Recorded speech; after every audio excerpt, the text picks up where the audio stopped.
అందరికీ నమస్కారం. Welcome to healthy conversations with iDream media. నేను మీ ఝాన్సీ. సో ఈరోజు మనతో ఉన్నారు చిట్టిబొట్ల మధుసూదన్ శర్మ గారు, MD in Ayurveda. So constipation problems, మలబద్ధకం, అంటే ఎవరైనా ఒకసారి డిస్కస్ చేయడానికి ఇది ఆడ్గా కానీ ఇబ్బందిగా కానీ ఉండొచ్చు. బట్ మలబద్ధకం సమస్య ఉన్నప్పుడు 80% మనకు వచ్చే డిసీజెస్ అన్నీ కూడా దాని చుట్టూనే ఉంటాయి, అంటే దానివల్లే వస్తాయట. మరి ఈ మలబద్ధక సమస్య నుంచి బయటపడాలంటే మనం ఏం చేయాలి? పిల్లల్లో చాలా ఎక్కువగా చూస్తుంటాము, పెద్దవాళ్ళలో కూడా ఫ్రీ మోషన్ అవ్వకుండా చాలా ఇబ్బంది పడుతూ ఉంటారు. సో దీనికి ఒక చక్కని పరిష్కారాన్ని అడిగి తెలుసుకుందాం. నమస్తే అండి. నమస్తే. సో మలబద్ధక సమస్య ఉన్నప్పుడు ఫ్రీ మోషన్ అవ్వాలన్నా కానీ లేకపోతే దాని నుంచి బయటపడాలి అంటే ఏం చేయాల్సి ఉంటుంది? సో ఈ రోజుల్లో 90% మందికి పైనే మలబద్ధక సమస్య ఉందని చెప్పేసి తీసుకునే ఫుడ్ అలాంటిది.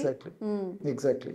సో దీని గురించి మన ప్రేక్షకులకు కాస్త అవగాహన కల్పించిన తర్వాత ఫార్ములా కూడా చెప్తానమ్మా.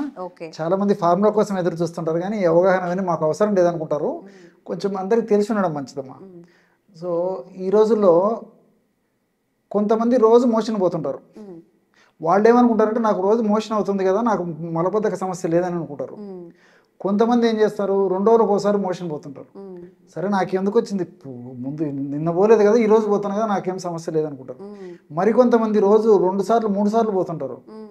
సో మేము రోజు 2-3 సార్లు పోతున్నాం కదా, నాకేం మలబద్ధక సమస్య ఉంది, తిన్నదంతా మనం ఆహారం జీర్ణం అయిపోయి మిగిలిన వ్యర్థ పదార్థం అంతా బయటకు పోతుందని చెప్పేసి కూడా కొంతమంది అనుకుంటుంటారు. సో అసలు మలబద్ధక సమస్య ఉందా లేదా అని చెప్పేసి ఎవరికి వాళ్ళు తెలుసుకోవాలంటే ఒక బ్లైండ్గా కొన్ని నియమాలు చెప్తాను చూడమ్మా.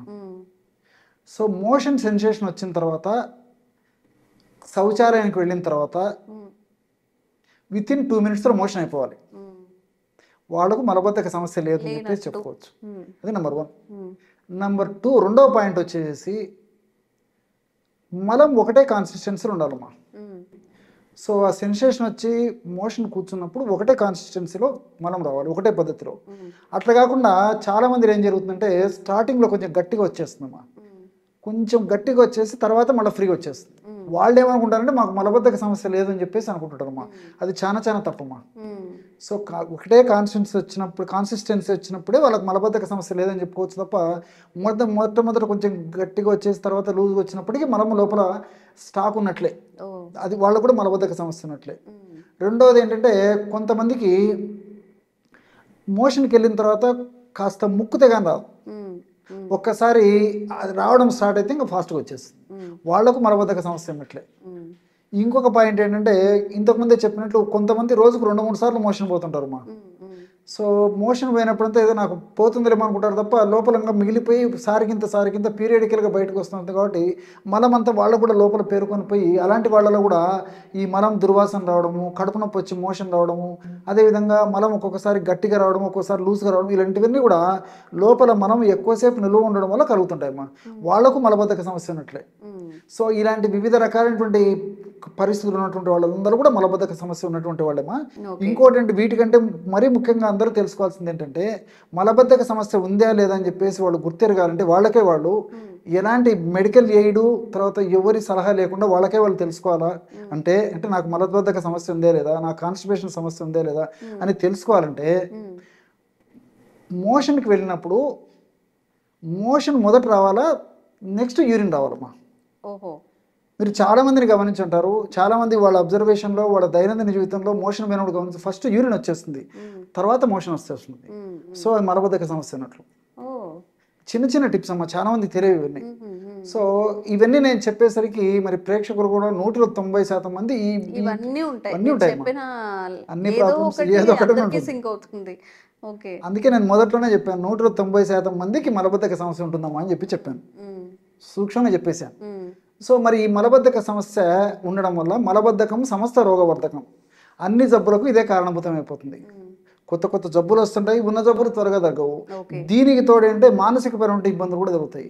కోపము, చికాకు, విసుగు, ఏ పని మీద ఆసక్తి లేకపోవడము, నిద్ర లేకపోవడము, ఇలాంటి మానసికమైనటువంటి ఇబ్బందులు కూడా కలిగేటువంటి పరిస్థితి ఏర్పడుతుంది. దైనందిన జీవితంలో చేసేటువంటి పనులు కూడా చాలా ఉత్సాహంగా చేయలేరమ్మా ఈ మలబద్ధక సమస్య ఉంటే.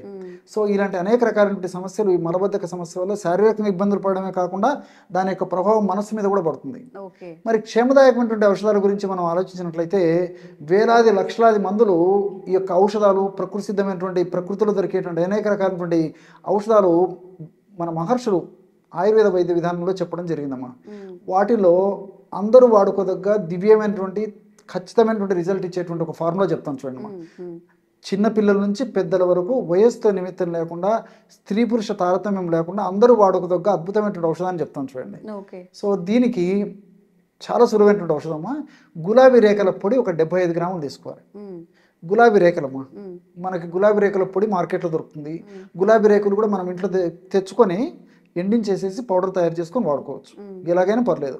సో ఫ్రెష్గా తయారు చేసినటువంటి గులాబీ రేకులకైతే పవర్ బాగుంటుందమ్మా పొడి. ఏదో 6 నెలలు సంవత్సరము ఇలా లేట్ అయ్యే కొద్దీ 5-6 నెలలు 3 నెలలు దాటిన తర్వాత ఈ విధంగా గులాబీ రేఖల పొడి ఒకసారి పౌడర్ తయారైన తర్వాత రోజులు గడిచే కొద్దీ దాని పవర్ తగ్గిపోతుంది. కాబట్టి ప్రామాణిక కంపెనీ వాళ్ళు తయారు చేసేటువంటి ఫ్రెష్గా తయారు చేసేటువంటి రోజా పూల పొడి దొరికితే తెచ్చుకొని వాడుకుంటే సరిపోతుంది. అలా కనపక్షంలో మనసుంటే మార్గం ఉంది కాబట్టి మనకే మనం తయారు చేసుకోవాలి. రోజా పూల పొడి 75 గ్రాములు తీసుకోవాలి. అంటే రెండవది నేను అనేక కార్యక్రమాలు కూడా చెప్తుంటానమ్మా, సునాముఖి పొడి. సునాముఖి ఆకులు ఎండినటువంటివి మార్కెట్లో దొరుకుతాయి. ప్రామాణిక కంపెనీ వాళ్ళు తయారు చేసేటువంటి పొడి మార్కెట్లో దొరుకుతుంది. ఆకులు తెచ్చుకొని మిక్సీలో వేసేస్తే ఈజీగా పౌడర్ అయిపోతుంది. ఆ సునాముఖి ఆకు పొడి ఒక 25 గ్రామ్స్ తీసుకోవాలి. సైంధవ లవణం, రాక్ సాల్ట్ మనకు ఈజీగా పౌడర్ అయిపోతుంది. మార్కెట్లో పొడి దొరుకుతుంది, గడ్డలు దొరుకుతాయి.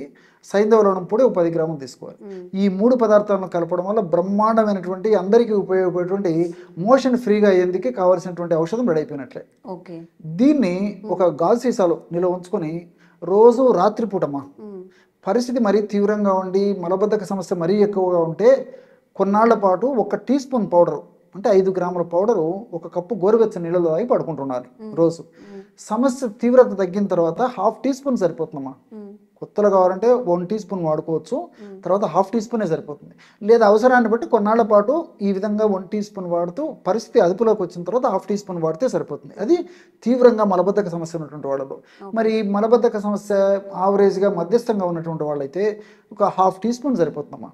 1/2 టీ స్పూన్ అంటే ఇంచుమించు 2.5 నుంచి 3 గ్రాములు 1 కప్పు గోరువెచ్చని నీళ్ళలో కానీ కాచి చల్లార్చినటువంటి నీళ్లు కానీ గది ఉష్ణోగ్రత ఉన్నటువంటి నీళ్ళలో కలిపి తీసుకుంటే సరిపోతుందమ్మా. సో ఈ యొక్క ఔషధం తీసుకోవడం వల్ల ఉదయం పూట సెన్సేషన్తో మెలకు వచ్చేస్తుందమ్మా. దీని యొక్క ప్రత్యేకత అంటే తీసుకున్నటువంటి మొదటి రోజే దీనిలో ఉన్నటువంటి ఔషధ గుణాలు, రసాయన తత్వాలు జీర్ణ వ్యవస్థ మీద పనిచేసి ప్రేగుల కదలికలను పెంచేసేసి ఉదయం ఆ సెన్సేషన్తోనే మెలకు వచ్చేటువంటి పరిస్థితి ఏర్పడుతుంది అనమాట. అంత అద్భుతంగా పనిచేస్తున్నాం ఇది. సో ఈ విధంగా కొన్నాళ్ల పాటు క్రమం తప్పకుండా వాడేసి ఆపేసి కొన్ని జాగ్రత్తలు తీసుకోవడం వల్ల మరలా ఈ సమస్య పునరావృతం కాకుండా ఉంటుంది. సో పిల్లల విషయంలో వచ్చేసరికి ఇప్పుడు నేను చెప్పినది పెద్దల డోస్ అమ్మా. చిన్నపిల్లలకి ఇంత డోస్ పనికిరాదు. సో చిన్నపిల్లలు మరీ చిన్నపిల్లలు అనుకోండమ్మా, 4 మాసాలు 5 మాసాల పిల్లలు ఉంటారు. వాళ్ళకు మరి తల్లిదండ్రులు వాళ్ళు పడేటువంటి బాధ వర్ణాతీతం. మరి పిల్లలు బాగా మోషన్ ఫ్రీగా అవుతుంటే వాళ్ళకు బాగా ఆకలి అవుతుంటుంది, పాలు తాగుతుంటారు. అదేవిధంగా మరి వయసు 6 నెలలు దాటిన తర్వాత అన్నప్రాసం చేసిన తర్వాత మంచి ఆహారం తీసుకోవడానికి అవకాశం ఏర్పడుతుంది, జీర్ణశక్తి మెరుగవుతుంది, పిల్లలు గ్రోత్ కూడా బాగుంటుందమ్మా. సో ఎప్పుడైతే మోషన్ సరిగా కాదో పిల్లలు మరి కోపము, విసుక్కోవడము, చికాకు పడము, మొండికి పడము, ఏడవడం ఇలాంటివన్నీ చేస్తుంటారు. ఆకలి ఉండదు, బాడీ యాక్టివ్గా ఉండదు. సో మరి అలాంటి చిన్నపిల్లలకి జస్ట్ ఒక 3 చిటికెలు లేదా 4 చిటికెలమ్మా. చిటికంటే పించ్ 3 లేదా 4 చిటికెలు వయస్సును బట్టి వాడు ఉన్నటువంటి వెయిట్ను బట్టి 3-4 చిటికెల ప్రమాణంతో మొదలు పెట్టేసేసి రోజు రాత్రిపూట తేనెతో రంగరించి ఇచ్చేయడం వల్ల రోజు ఒకసారి ఫ్రీగా మీరు ఎమోషన్ అయిపోతుంది చిన్నపిల్లలకి. సో చిన్నపిల్లలకి వయస్సును బట్టి ఆ విధంగా 3-4 చిటికెలు మొదలు పెట్టేసి వయస్సు పెరిగే కొద్దీ కాస్త డోస్ పెంచి వాడుకోవచ్చు. సో పెద్దలైతే నేను చెప్పినట్లు 1/2 టీ స్పూన్ నుంచి 1 టీ స్పూన్. మరి ఈ మలబద్ధక సమస్య మళ్ళా పునరావృతం కాకుండా ఉండి దీర్ఘకాలం పాటు ఎలాంటి ఇబ్బంది లేకుండా ఉండాలంటే ఫైబర్ ఫుడ్ బాగా తీసుకోవాలి. ఫైబర్ ఎందులో ఎక్కువ ఉంటుంది, ఆకుకూరలు, కూరగాయలు, అదేవిధంగా డ్రై నట్స్, అదేవిధంగా ఫ్రూట్స్, ఇలాంటి వాటిల్లో ఫైబర్ బాగా ఉంటుంది కాబట్టి ఫైబర్ బాగా తీసుకుంటున్నారు. తర్వాత ద్రవ రూపమైన ఆహారం ఎక్కువగా తీసుకోవాలి. ముఖ్యంగా నీళ్లు రోజు 3 నుంచి 5 లీటర్ల వరకు వయస్సును బట్టి, సీజన్ను బట్టి, ఆరోగ్య పరిస్థితిని బట్టి, ఇతర అనుబంధ లక్షణాలను బట్టి రోజు 3 నుంచి 5 లీటర్ల వరకు కాస్త నీళ్లు తాగాలమ్మా. ఏదో డాక్టర్ గారు చెప్పారని చెప్పేసి ఒకటేసారి లీటర్ నీళ్లు తాగేసి ఊరుకుంటే వీలు కుదరదమ్మా. కాస్త కొద్దిసేపు ఆగిన తర్వాత ఒక గ్లాస్ నీళ్లు, కొద్దిసేపు ఆగిన తర్వాత ఒక గ్లాస్ నీళ్లు, ఆ విధంగా తాగుతుండాలమ్మా. ఈ విధంగా చేస్తూ సమయానికి ఆహారం తీసుకుంటుండాలి.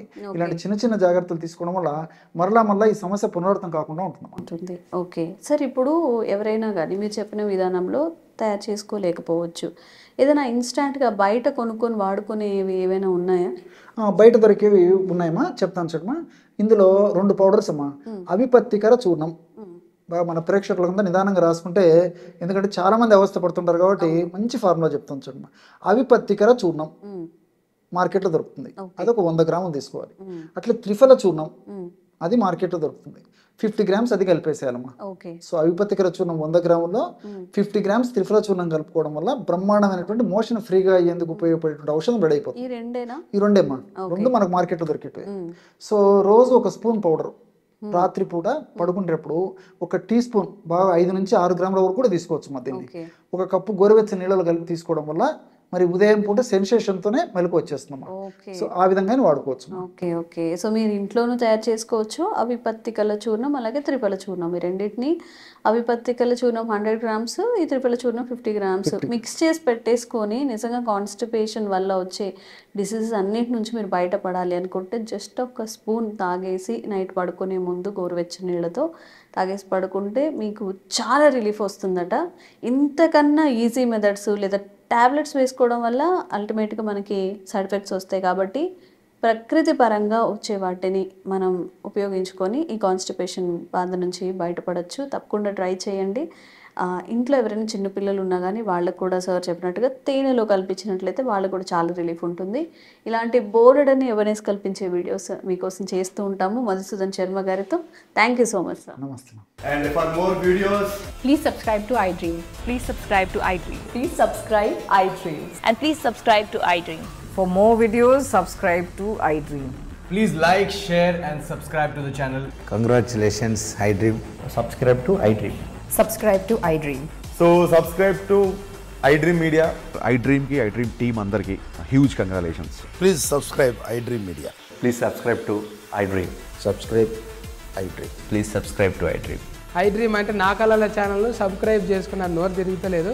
మీరైతే గంట గుర్తు కొట్టండి. For more such videos, please subscribe to iDream.